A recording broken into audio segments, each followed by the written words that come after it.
Chapter 3. Now Jehoram the son of Ahab began to reign over Israel in Samaria the 18th year of Jehoshaphat king of Judah, and reigned 12 years. And he wrought evil in the sight of the Lord, but not like his father and like his mother, for he put away the image of Baal that his father had made. Nevertheless, he cleaved unto the sins of Jeroboam the son of Nebat, which made Israel to sin. He departed not therefrom. And Mesha king of Moab was a sheep master, and rendered unto the king of Israel 100,000 lambs and 100,000 rams with the wool. But it came to pass when Ahab was dead, that the king of Moab rebelled against the king of Israel. And King Jehoram went out of Samaria the same time, and numbered all Israel. And he went and sent to Jehoshaphat the king of Judah, saying, The king of Moab hath rebelled against me. Wilt thou go with me against Moab to battle? And he said, I will go up. I am as thou art, my people as thy people, and my horses as thy horses. And he said, Which way shall we go up? And he answered, The way through the wilderness of Edom. So the king of Israel went, and the king of Judah, and the king of Edom. And they fetched a compass of 7 days' journey. And there was no water for the host, and for the cattle that followed them. And the king of Israel said, Alas, that the Lord hath called these 3 kings together to deliver them into the hand of Moab. But Jehoshaphat said, Is there not here a prophet of the Lord, that we may inquire of the Lord by him? And one of the king of Israel's servants answered and said, Here is Elisha the son of Shaphat, which poured water on the hands of Elijah. And Jehoshaphat said, The word of the Lord is with him. So the king of Israel and Jehoshaphat and the king of Edom went down to him. And Elisha said unto the king of Israel, What have I to do with thee? Get thee to the prophets of thy father, and to the prophets of thy mother. And the king of Israel said unto him, Nay, for the Lord hath called these 3 kings together to deliver them into the hand of Moab.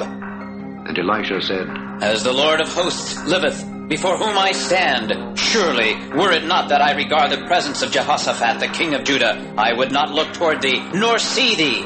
But now, bring me a minstrel. And it came to pass, when the minstrel played, that the hand of the Lord came upon him. And he said, Thus saith the Lord, Make this valley full of ditches. For thus saith the Lord, Ye shall not see wind, neither shall ye see rain, yet that valley shall be filled with water, that ye may drink, both ye and your cattle and your beasts. And this is but a light thing in the sight of the Lord. He will deliver the Moabites also into your hand. And ye shall smite every fenced city, and every choice city, and shall fell every good tree, and stop all wells of water, and mar every good piece of land with stones. And it came to pass in the morning, when the meat offering was offered, that, behold, there came water by the way of Edom, and the country was filled with water. And when all the Moabites heard that the kings were come up to fight against them, they gathered all that were able to put on armor and upward, and stood in the border. And they rose up early in the morning, and the sun shone upon the water. And the Moabites saw the water on the other side, as red as blood, and they said, This is blood. The kings are surely slain, and they have smitten one another. Now therefore, Moab to the spoil! When they came to the camp of Israel, the Israelites rose up and smote the Moabites, so that they fled before them. But they went forward smiting the Moabites even in their country. And they beat down the cities, and on every good piece of land cast every man his stone, and filled it.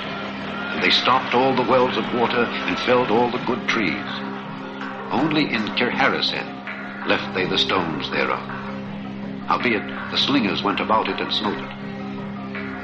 And when the king of Moab saw that the battle was too sore for him, he took with him 700 men that drew swords, to break through even unto the king of Edom, but they could not.